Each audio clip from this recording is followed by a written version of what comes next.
Filho e do Espírito Santo. Amém. O anjo do Senhor anunciou a Maria, ela concebeu do Espírito Santo.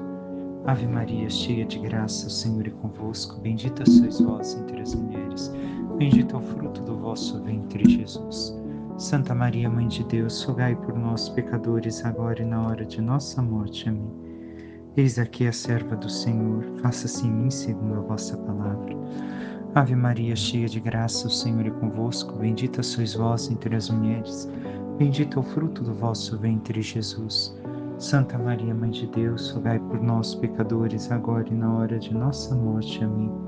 E o Verbo divino se fez carne e habitou entre nós. Ave Maria, cheia de graça, o Senhor é convosco. Bendita sois vós entre as mulheres. Bendito é o fruto do vosso ventre, Jesus. Santa Maria, Mãe de Deus, rogai por nós, pecadores, agora e na hora de nossa morte. Amém.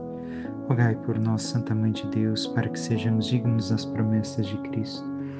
Oremos, infundi, Senhor, em nossas almas a vossa graça, como vos pedimos, para que nós, que pela anunciação do anjo viemos a saber o mistério de vossa encarnação, paixão e morte de cruz, cheguemos um dia à glória eterna dos céus. Pelo mesmo Cristo, Senhor nosso. Amém.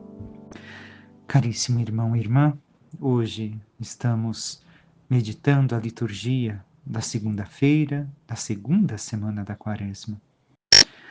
E o Senhor continua nos iluminando naquilo que devemos de mudar a nossa vida, adequar o nosso modo de ser, de agir e também da nossa penitência para vivermos melhor este tempo de graça e alcançarmos as graças que Deus quer derramar sobre nós. A conversão que Ele espera de cada um de nós. O texto que hoje nos propõe a liturgia é a profecia de Daniel. Tenhamos em conta, antes de iniciar este texto, vamos ver que é uma oração. Mas é justamente uma oração penitencial que Daniel faz. E aos poucos vamos meditando os traços que essa leitura nos propõe, nos apresenta. Eu te suplico, Senhor Deus, grande e terrível, que preservas a aliança e a benevolência aos que te amam e cumprem teus mandamentos. Temos pecado, temos praticado a injustiça e a impiedade. Temos sido rebeldes, afastando-nos de teus mandamentos e de tua lei. Vemos que é uma súplica de Daniel, reconhecendo a benevolência de Deus e que Ele nos ama, em especial quando nos esforçamos em corresponder ao seu amor. Isso é praticar os mandamentos de Deus. Não é um simples cumprir. O cumprir aqui é o corresponder ao amor de Deus. Porque sou amado, e a pessoa que me ama sabe e vê que eu preciso mudar tanta coisa na minha vida, eu correspondo àquilo que me ensina de melhor, para que eu saia daquilo que eu vivo e viva aquilo que me faz crescer enquanto pessoa, enquanto ser humano. E quem melhor, senão Deus, para nos ensinar tais coisas? E logo em seguida, começa a reconhecer o pecado. Reconhece que Deus agiu justamente com o povo de Israel por aquilo que estão passando. Ou seja, o exílio. Está reconhecendo tudo isso. E isso escutamos do versículo 4 até o 8. E fala o quê? Temos pecado. Nós ainda temos pecado. E por que é importante entrarmos nesses tópicos? Porque está em ligação com o evangelho que vamos ouvir, apesar de ser muito curto, já escutamos alguns dias atrás. Mas aqui está a chave de como devemos de compreender ainda mais o evangelho do dia de hoje, em relação a esse tempo que estamos vivendo, em relação à leitura que se apresenta. Quem temos pecado? Nós. Daniel reconhece não somente o seu pecado, mas também o pecado de todo o povo. E assim, diz que recorda a prática da injustiça e impiedade e a rebeldia contra Deus e sua lei. Também deve de estar presente na nossa oração não só a dimensão pessoal, em especial nesse tempo de Quaresma. Sim, queremos viver bem o tempo da Quaresma e da Páscoa, Mas recordemos, é um tempo que toda a igreja faz jejum, oração e caridade. E as penitências. Assim, todos nós, no mundo inteiro, estamos unidos. E todos nós pecamos.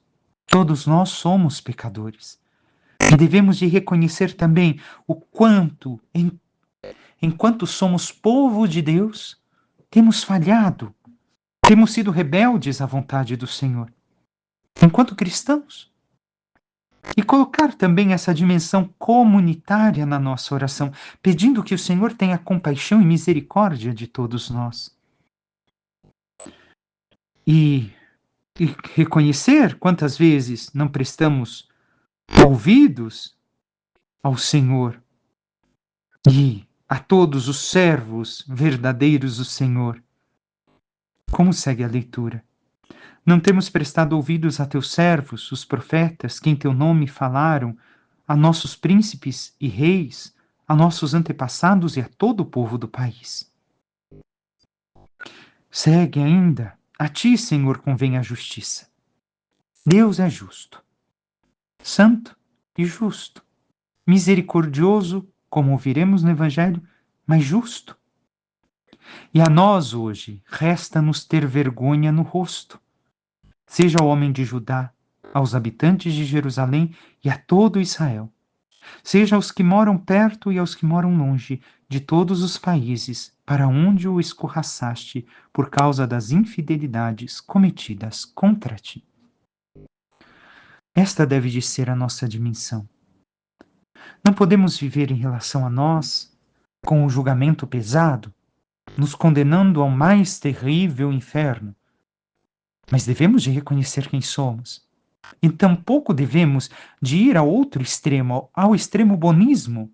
Eu sou bom, não é bem assim, espera, é uma coisa boba. Não, não. Devemos de ser sinceros, analisarmos nossas vidas e reconhecer que somos pecadores e que não temos praticado aquilo que o Senhor nos pede. E por isso devemos de ter, como diz o texto, vergonha no rosto. Reconhecer que temos falhado no amor autêntico a Deus, na santidade que Ele nos propõe, na justiça que Ele nos pede. Que temos falhado, talvez, até mesmo naquilo que nos propusemos ao início da quaresma. Não estamos fazendo do modo que deveríamos de fazer. Falhamos um dia ou outro. Nos cabe reconhecer, saber quem somos, sem ir nem a um extremo, nem ao outro. E, sabendo quem somos, reconhecendo a infidelidade ao Senhor, nós devemos de então buscar o quê? A nossa mudança, a nossa transformação. E assim, continua Daniel recordando justamente o perdão e a misericórdia de Deus, como veremos no Evangelho. Mas a ti, Senhor, nosso Deus, cabe misericórdia e perdão. Pois nos temos rebelado contra ti e não ouvimos a voz do Senhor nosso Deus, indicando-nos o caminho de sua lei, que nos propôs mediante seus servos, os profetas. Então, nesta oração penitencial, nós vemos a expressão de alguns sentimentos humanos para que sejamos escutados por Deus, para que Ele olhe para nós e assim nos ajude e não permaneçamos indignos diante de seus olhos e de seus ouvidos. Que esta misericórdia cabe pedir a cada um de nós. Recordemos, Quaresma é justamente o tempo de vivermos esse reconhecimento de quem somos e o reconhecimento de quem devemos ser à luz de Cristo, à luz do Evangelho e dos sacramentos e da Palavra de Deus. E por isso aqui devemos de também nós pedir ao Senhor o perdão e a misericórdia, porque tantas vezes falhamos, porque tantas vezes não lhe prestamos ouvidos, não lhe somos fiéis, não somos autênticos naquilo que devemos de fazer e realizar para o Senhor. E temos reconhecido nossa pequenez, nossa infidelidade, enquanto pessoa individual e enquanto povo cristão, e pedido ao Senhor que nos ajude a retomar o caminho que Ele nos ensina, para que nós encontremos, assim, a alegria que tanto buscamos. Renovemos nossa esperança, vivamos verdadeiramente a fé. Passemos brevemente pelo Salmo que no seu refrão diz: o Senhor não nos trata como exigem nossas faltas. E pede uma vez mais o Salmo, assim como de certo modo disse Daniel: não lembreis as nossas culpas do passado, mas venha logo sobre nós vossa bondade, pois estamos humilhados em extremo. Ajudai-nos, nosso Deus e Salvador, por vosso nome e vossa glória, libertai-nos, por vosso nome, perdoai nossos pecados. Nós devemos de pedir ao Senhor que não haja conosco conforme exige verdadeiramente nossas faltas, pois nossas faltas exigiriam um castigo grandíssimo, pois Deus é amoroso e misericordioso para conosco e nós não correspondemos ao seu amor.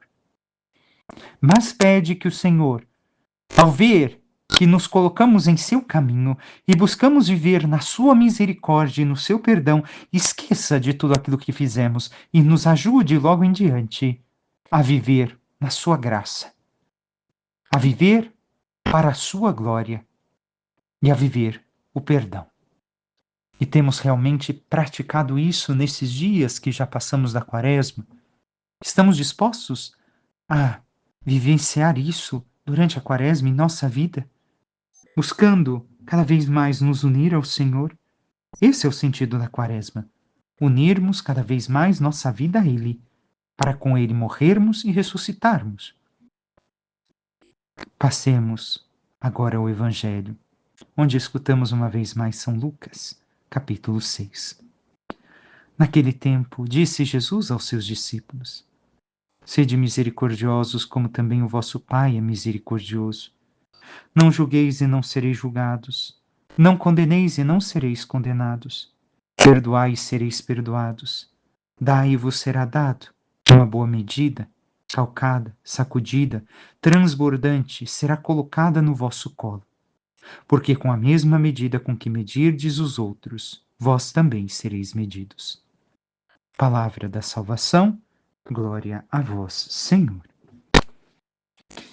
O que temos a rever deste Evangelho que ainda há pouco tempo escutamos? Primeira coisa, pede Jesus que sejamos misericordiosos como o Pai é misericordioso para conosco.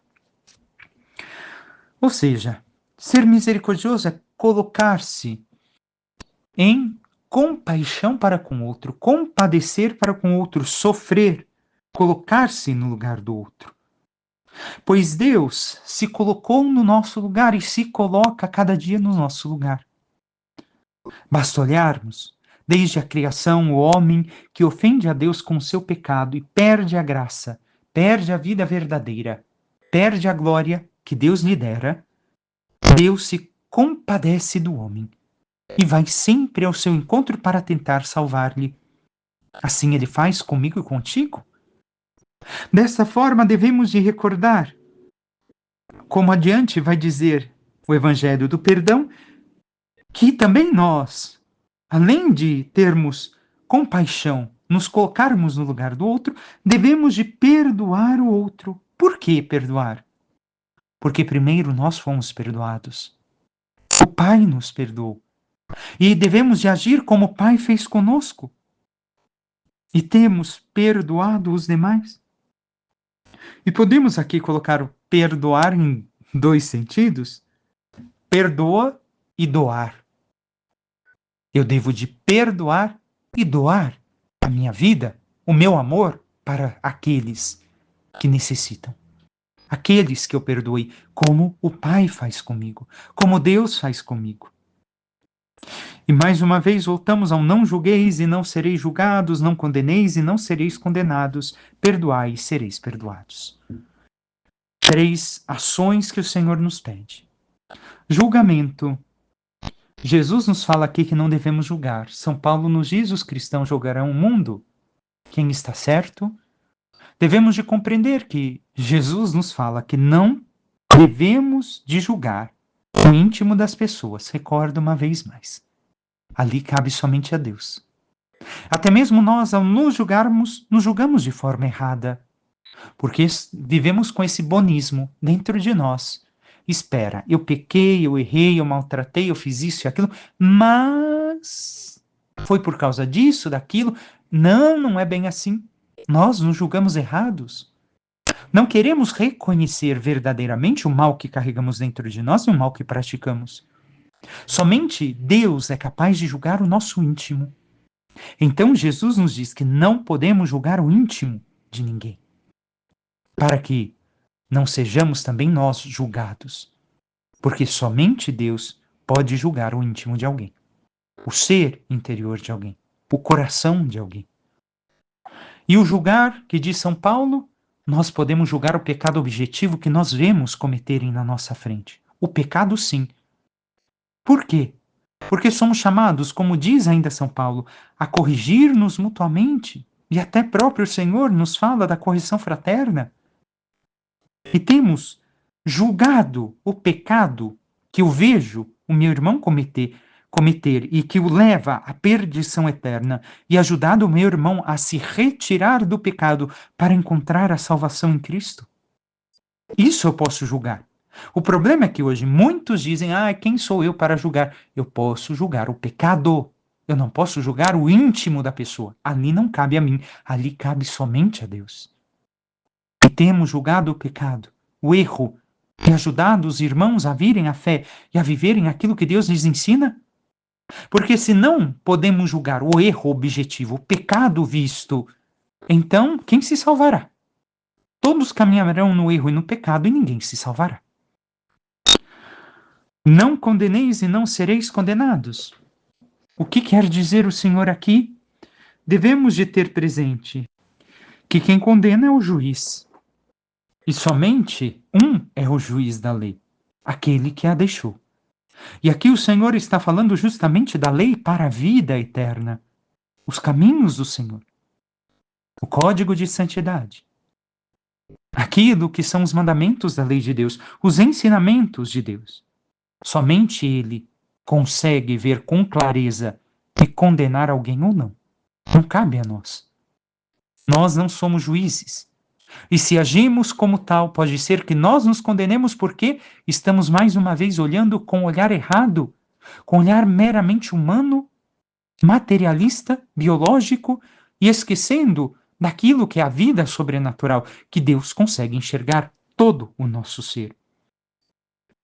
E por fim, perdoai e sereis perdoados. Nós primeiro fomos perdoados, como diz o próprio Cristo. Como diz também São Paulo, o Senhor nos amou por primeiro, nos diz as Escrituras. E nós, por isso, também devemos de perdoar e de amar, para que possamos, à medida que perdoamos e amamos, ser ainda mais perdoados e amados por aqueles que talvez nos fizeram um mal. Perdoar e dar, dai e vos será dado. Dar o quê? Doar-se, como Jesus se doou para nós. Jesus deu até a última gota de seu sangue para a nossa salvação. Se doou por completo, por amor a mim e a você, como celebraremos ao longo do Tríduo Pascal, em especial a meditação da Paixão na Sexta-feira Santa. Ali, Jesus, o Verbo eterno encarnado, se doou completamente, até a última gota, para que nós fôssemos salvos. E assim nós também devemos de doar-nos para a salvação de todos, para o amor de Deus, para a glória de Deus. Não é nos doar por filantropia, por bobeira, não, por amor a Deus, para realizar a sua obra, para doar um amor verdadeiro, este amor sobrenatural, que é o único capaz de salvar. Não o sentimentalismo, uma vez mais digo. E temos nos doado. Porque, diz o Senhor, como será dado uma boa medida, calcada, sacudida e transbordante, será colocada no vosso colo. Porque a medida com que medirdes os outros, vós também seremos medidos. Vós também sereis medidos. ou seja, eu e você seremos medidos. Se somos tacanhos, mãos fechadas, em doar o nosso tempo, o nosso amor, o estar com o outro, o escutar o outro, também nós receberemos pouco. Não teremos aquilo na medida que nós gostaríamos de ter. Aqui ao Senhor falar que será colocada no vosso colo, devemos de compreender que serão derramadas no nosso seio, em uma outra tradução. Por que no seio? Nós vemos as túnicas do padre, não? Recordemos, na época romana e na época de Jesus eram túnicas assim que eram vestidas. Por que o povo de Israel tem que cingir as cinturas para fugir do Egito? Porque as túnicas eram longas, podiam ser passadas a qualquer um, e conforme se amarrava, as túnicas ficavam mais curtas. E então ali se formavam dobras por cima da onde se colocavam os cintos, por assim dizer. E essas dobras eram como bolsos. Então Jesus, ao falar aqui, quer dizer como se nós dobrássemos a nossa camiseta e ao invés de pegar uma medida de uma xícara, vamos colocar exemplo, uma xícara de café, nós colocássemos toda a dobra da nossa camiseta cheia de pó de café. É isso que o Senhor está mostrando? Não é somente a medida ideal que vocês vão receber se vocês se doam, se vocês se entregam, se vocês ajudam os demais no caminho da salvação, se vocês amam verdadeiramente, se vocês perdoam, se vocês realizam as minhas obras. Ao doar-se como eu me doei, eu darei a vós muito mais do que vós esperais. Não somente a quantia exata, mas muito mais do que vocês esperam. E nós temos esta confiança no Senhor. Temos doado a nossa vida da forma que Ele pede, a nossa família, aquilo que o Senhor nos chama no nosso ministério, dentro da igreja, fora da igreja também, nas responsabilidades que Ele nos confia. Se nós realizamos tudo neste amor de Deus, como uma doação sincera para a salvação nossa e dos demais, nós receberemos mais do que a simples medida que esperamos. Nós receberemos muito mais. Tudo aquilo que o Senhor quer nos dar. E não somente aquilo que achamos que o Senhor vai me dar em troca. Peçamos à Santíssima Virgem Maria, nossa Mãe, que interceda por cada um de nós e nos ajude, cada vez mais, a escutarmos a voz de seu Filho e reconhecermos a nossa condição, a nossa natureza pecadora, a nossa fraqueza humana, e o quanto tantas vezes somos infiéis ao amor de Deus para conosco, aos seus mandamentos e ensinamentos. E assim, reconhecendo quem somos, pessoalmente e enquanto igreja, membros do corpo místico de Cristo, possamos cada vez mais nos colocar na verdadeira escuta e prática de seus ensinamentos, perdoando, amando, doando a nossa vida a Deus e aos irmãos, e vivendo nesta inteira doação, morrendo para nós mesmos, para o nosso egoísmo, possamos viver para Deus e os irmãos e alcançarmos assim a alegria e o amor que esperamos, e um dia a glória dos céus. Louvado seja nosso Senhor Jesus Cristo, para que sempre seja louvado. Por intercessão da Santíssima Virgem Maria, de todos os santos e anjos de Deus, desça sobre vós, vossas famílias, vosso trabalho e tudo que vos pertence a bênção do Deus Todo-Poderoso, Pai, Filho e Espírito Santo. Amém. Um santo e abençoado dia a todos.